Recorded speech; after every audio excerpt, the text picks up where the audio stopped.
Welcome to Fernway Insights, where prominent leaders and influencers shaping the industrial and industrial tech sector discuss topics that are critical for executives, boards, and investors.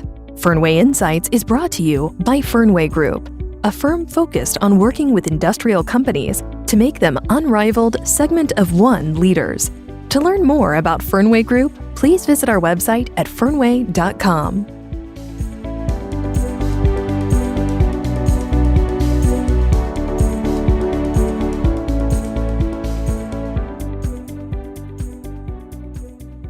Hi, everyone. This is Danielle Isbell, Manager of Operations at Fernway Group.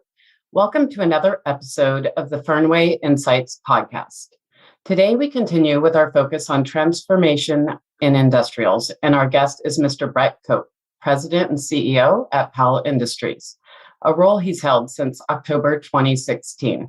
He was elected Chairman of the Board for Powell Industries on October 1st, 2019. Mr. Cope has nearly 30 years of experience in the electrical, automation, and process industries. Prior to joining Powell, Mr. Cope spent 20 years with ABB in various engineering, project operations, and sales management positions. Mr. Cope has been with the company a little over 10 years now, a period in which the company has weathered many storms like crude oil price downfall in 2015 and COVID-19. And they've come out strong and continued with their transformative journey.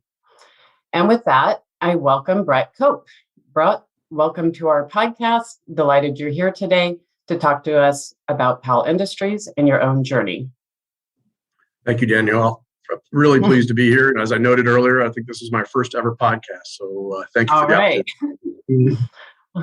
Well, let's start by talking about Powell Industries. For the benefit of our audience, tell us a bit about the company and what it does. Sure. Powell is a publicly traded manufacturer, roughly $500 million of electrical distribution equipment. We make breakers and switchgear and motor control in the medium and low voltage distribution space. We deliver product, systems, and solutions. Many of our solutions are engineered to order for our client base in primarily the industrial, utility, and commercial markets. All right. Thank you. Given the exposure to the energy markets, Powell's business is somewhat cyclical. How does the company stay prepared for the cyclicality? We're very cyclical. We're hitting our 75th year this year of delivering solutions to the market. And when I arrived 10 years ago, one of our core tenets is the can-do spirit. And so there's a very strong entrepreneurial culture within the Powell family. That's a lot of fun to be with like-minded folks that want to accomplish the mission.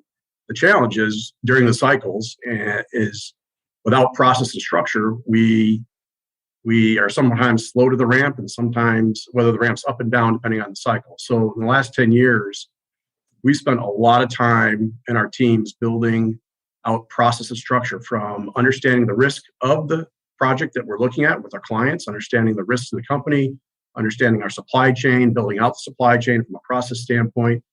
Once we take the project, how do we execute that through professional project management, interact with our client, which we have a rich history of repeat relationships, but to raise our game, if you will, to ensure that when we do take the project, we absolutely can deliver on time and on budget for our client.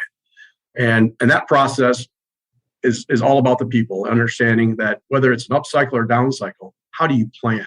So without the process and the structure, it's all about the people understanding that line of sight far out, not just tomorrow, but 1, 2, 3 years out, and try to plan for the eventuality of what the cycle might do. And so we still are going to cycle for a while. It is kind of how we're built in our culture. But I think our ability to ramp up and down today is something we definitely improved upon over the last 10 years.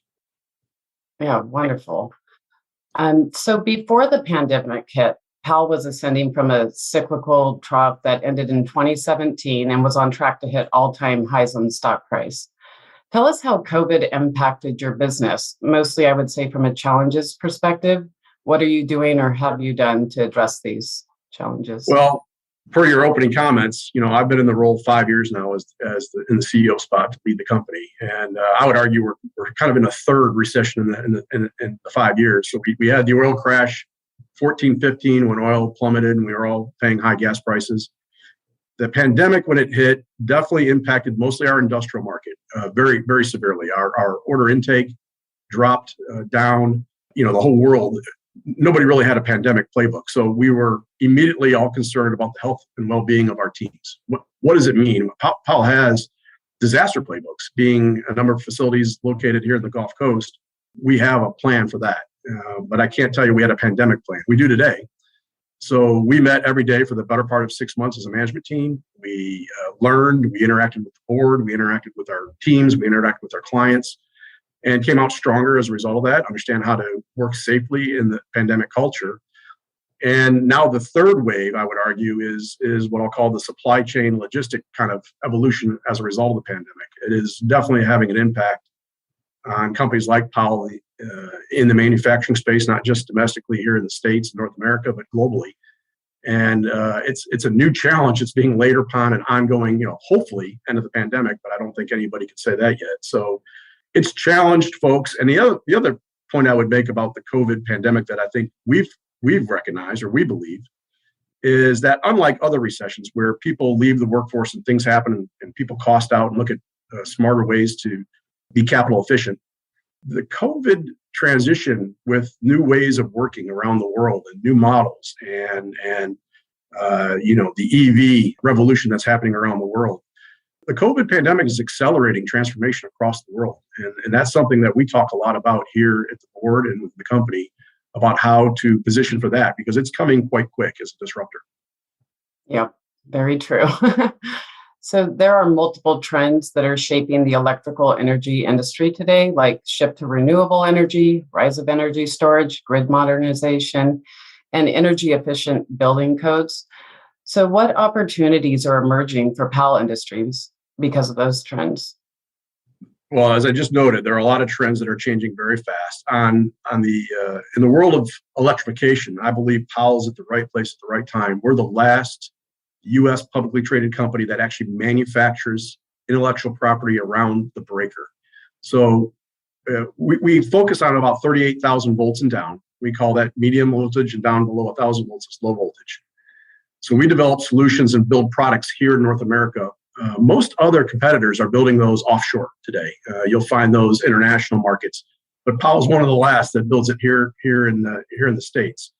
So I think with this transformation that's happening in the grid, whether you're an industrial plant with generation at the plant, you're still going to have a utility tie, and then all this transformation. What if in 10 years every home had some level of EV charger?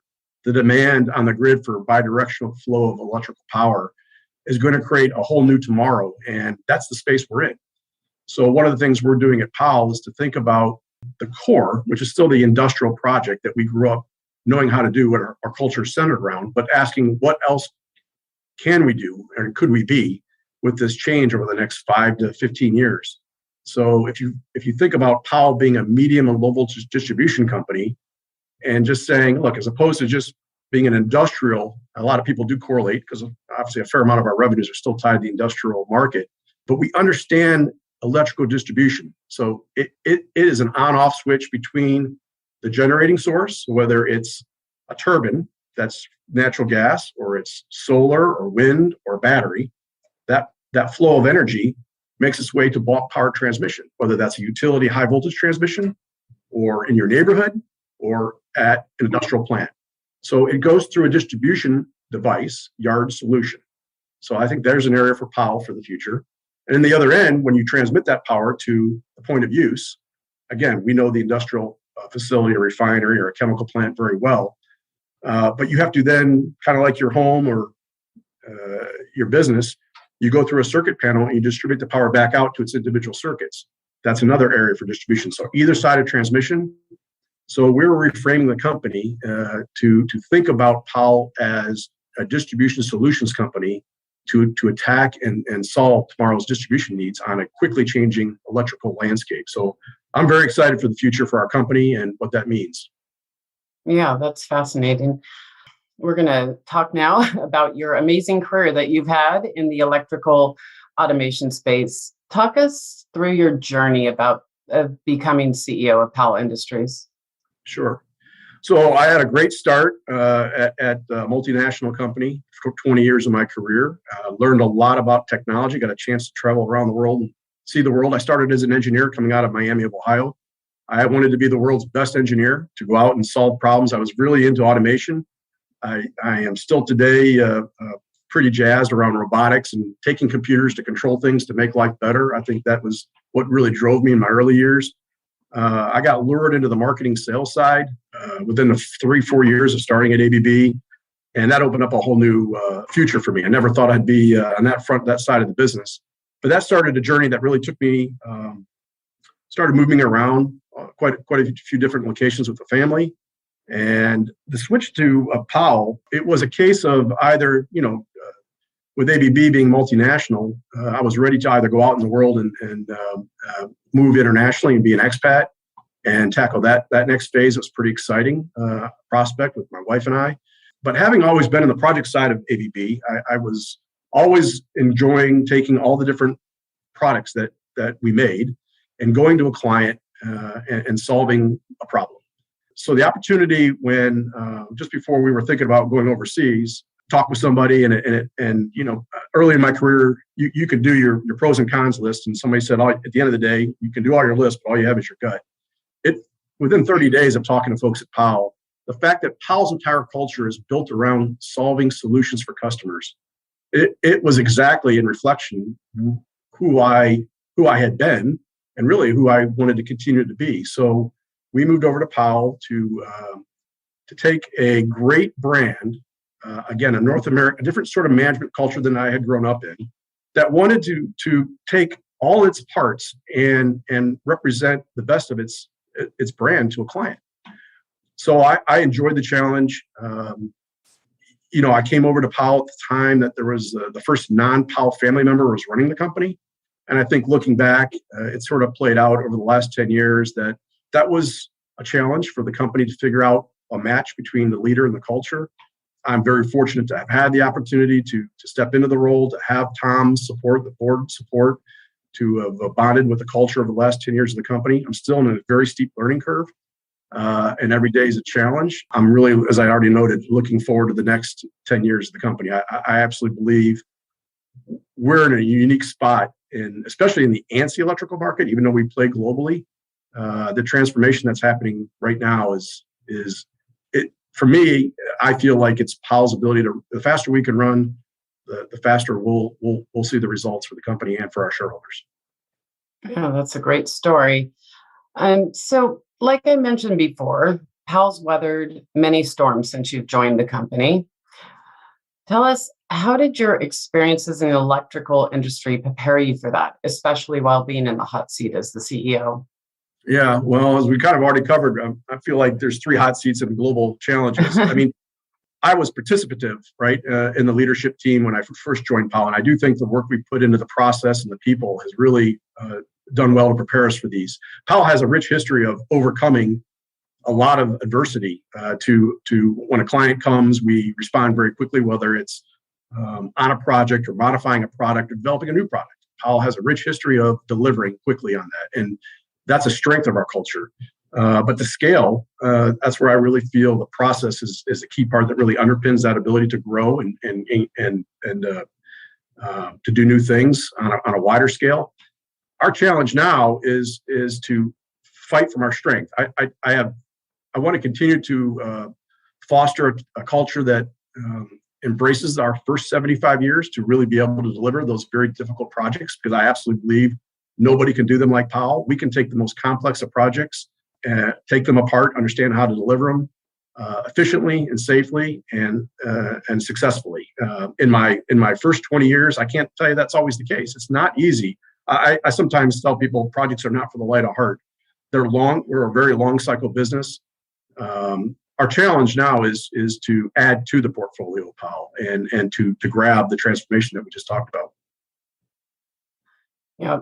So, as you've mentioned, Powell Industries is obviously very proud of its core values: customer first, respect for employees, continuous improvement, and a can-do attitude to solve your customers' toughest problems.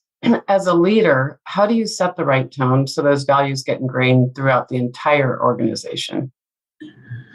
Well, I think you have to always enjoy the 360 review at any position. Certainly, as a CEO, I get a lot of feedback, and I invite it. But I think folks would tell you I lead from the front. I have absolutely grabbed those core tenets that the Powell family built into the culture. I love them. I love the can-do spirit. I love that customers are first, because I believe they are the lifeblood of any company, and they certainly are here at Powell. So I think that being out front and making sure that everything we do, whether it's just the short-term engagements that I have through any review, or being present with our teams at an operational review, or having the opportunity with the client to demonstrate that, but then go back to process and structure. Having code of business conduct to take the tenets and put them in the process side of, look, we're going to compete ethically and fairly. So we challenge our teams and others to train and talk about what that means and why we need to do that, because they are really rooted in what the Powell family started and why that's important tomorrow for the things that we aspire to do. And then ultimately out of that comes accountability. And so once you get the process, the structure, while you're still embodying the 4 core tenets, then the one that comes out of that is leadership and accountability. How do we, once we understand what the risk management is and how do we do things, well, how can we take a step forward to expansion and growth without leaders that are going to step up and take those tenets and be accountable to them? And that's really where we're at today as a company. Yeah, that's great. So Brett, I'd like to switch topics now. At Fernway, we have observed that companies exposed to cyclical markets find it challenging to sustainably drive performance improvement and margin expansion. How have you managed that at Powell Industries? We're in that. We've not yet. I can't claim victory. We are a cyclical company, and on the downturn, we talk a lot in the market about because we have so much knowledge, whether we've institutionalized it through process and still a fair amount of tribal knowledge. On the downturn for a company like Powell, while you might make adjustments, the people that make up our company are everything. And so you are resisting taking out folks, fixed cost reductions, because you're preparing for when the market turns. And so you get margin compression. On the upside, I do think we're much better today. You add resources and you're trying to leverage in order to expand margins. So we've not solved that problem. We recognize that we think we're better at it, as I kind of alluded to today already. But preparing for tomorrow, if you look at the 5 years, Tom Powell, who has given me a lot of mentoring and coaching and still will for many years to come, has just come off our board last week. So it's the first time in our 75 years history we haven't had a family member tied to the company. In this progress to this point, we started talking at the board level. We refreshed the talent. We've engaged with management team between the board and talent and the management team, as well as throughout all the teams of the company, to talk about the transformation that needs to happen. Again, it's not to change the DNA, but how does Powell either create an alternate organization? How do we step out of what we know how to do, reframe it in that distribution, whether it's from the generating side into transmission or from the transmission out to whatever? How do we take advantage of what we know how to do and be more relevant for the transition, for the global acceleration of the grid challenges of tomorrow? And I think that when we look into our culture and things that we can do and who we could be in addition to who we are today, that's the challenge for the next 3 to 5 years for Powell. I believe there's a lot of upside in the switchgear side, both LV and MV. In the world that we compete in, there's primary switchgear, there's secondary switchgear. There's a lot of other things that are tangential to what we do that wouldn't be large step outs, but they will challenge the culture, and it will take a new way of managing the products and solutions in those markets in order to be successful and add to the portfolio of the company. Yeah. And so your competitors are some big names like ABB, Eaton, Schneider, Siemens, GE. How is Powell Industries, being a sub $1 billion company, position itself for success surrounded by such a competitive landscape? On the core of our business, the ETO, the engineer to order distribution solution, and whether that's a breaker, a switchgear, or a very large building that we make for power control, where we put all the elements of distribution into a modular substation and then ship that to the client site. The first step of that is to, because of the complexity, because of the length and the cycle, to make sure that that's always a strength. We can't lose our ability to be recognized by clients as the best. It is what Powell's first 75 years is all about. We have to never lose that trust that when you need, when budget's everything and you're worried about time frame and you need the solution, there's nobody better than Powell. And that's how we fundamentally go to market and beat large multinational companies. They certainly have the depth and breadth to challenge us in various market segments or geographies, but knowing where we compete, that's the first step.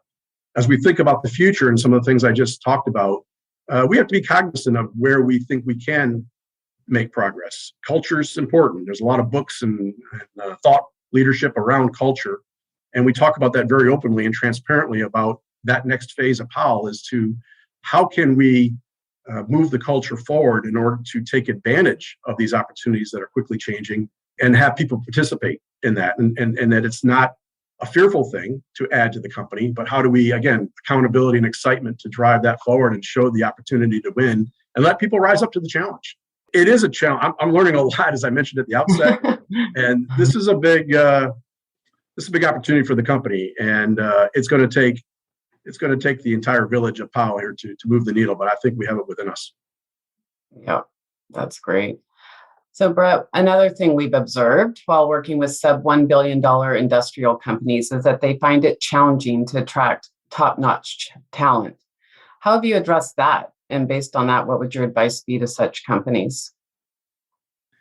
Look, the war for talent, it is an ever-present challenge. I think today we're living through, that's another outcome of the pandemic, the great resignation that people talk about, people reevaluating purpose. It is definitely something we see. I just talked about it in our recent quarterly call. We've not been immune from it. It hasn't hit us overly hard. I think there is, sub $1 billion companies. And this is something we talk about. Where I grew up, large, very large company, and they have brand recognition, brand management, and strength of culture. It's not to say they don't, but coming to Powell, the culture is even though we're a public company, and there's much more of a family feeling that you might have coming to a company the size of Powell, and that we're all common in the mission. So when we go to a client and fight our way, either an existing client or fight for new business into a new space or with a new client, it's a team effort across the company, and we don't let barriers stand in the way. We're quick to remove barriers if they happen to crop up. And I think that folks that want to be part of that mission, and I think that's where we do win talent, when people find that that's an exciting part of what they want to be part of. I think our challenge for tomorrow in talking about technology and intellectual property, fundamentally, we're a manufacturer. And I believe that one of the key elements of success will be IP, intellectual property. So while Powell has a rich history of inventing and developing with clients, in order to be successful tomorrow, we've got to attract that talent to Powell to make a difference in all the things that we want to invent or develop successfully to underpin the next stage of the company. And so that's something we're talking about today. Where and how do we attract that talent to ensure that we remain viable as a North American public manufacturer of electrical switchgear, whereas most of our competitors have offshored. We'll find a way. There's a lot of things already in process. We've done a lot of cost out on an existing product, and we brought some really innovative products to market. And what we're looking to do now is accelerate that in what we think is a huge transformation, again, especially in this ANSI North American market. Yeah. Well, in closing, Brett, what's your view on the outlook for the electrical energy industry? If you had a crystal ball, where do you think the industry will be 3 to 5 years from now? It's going to be different. I don't think we're going to get rid of oil and gas. I know that's sort of unpopular to talk about, but the world is based on the hydrocarbon economy. Clearly, there's going to be a lot more, even though there's been a lot of work done on renewables, on wind and solar. I think the storage side of that equation is going to be radically different in the next 3 to 5 years. How are batteries going to play? Batteries are a tough business.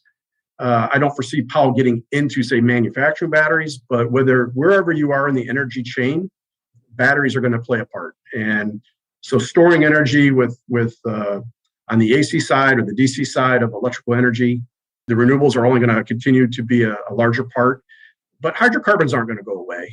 Natural gas is going to continue to play a very big role in the global energy economy. I mean, it is actually helping, carbon reduction goals. So I think that's going to continue to play a big part in the global economy, whether that's on the generating side for utility or into a chemical, gas to chemical conversion, make fertilizer products for agriculture. I think you're going to see a sustained energy from the global population on this EV transition. What does that really mean? Will we all have microgeneration in our neighborhoods? I don't know. I think the economics are going to sort of maybe temper a little bit some of these initiatives, but they're not going to go away. I think it's the right thing to do for the world. It's the right thing to do for an individual and for the economy. But I think we'll see a little balance on what is that mix over time. And because at the end of the day, whatever the grid looks like tomorrow, I think fundamentally people want it safe. You want it reliable. You certainly don't want the lights going out in the middle of the afternoon or in the middle of the night. And while we all accomplish global goals for a better tomorrow. So it's going to be a fun journey. And I'm as I noted already today, I think Powell is a great bet for the future. There's a lot of people. There's 1,900 people here that we talk about these types of things every day, and they're all charged up to make a difference. Well, that's great. Thank you for joining us and sharing your perspectives. I think our listeners will really benefit from listening to your story, and excited for Powell in their future. Thanks, Daniel. You're welcome. Appreciate the opportunity.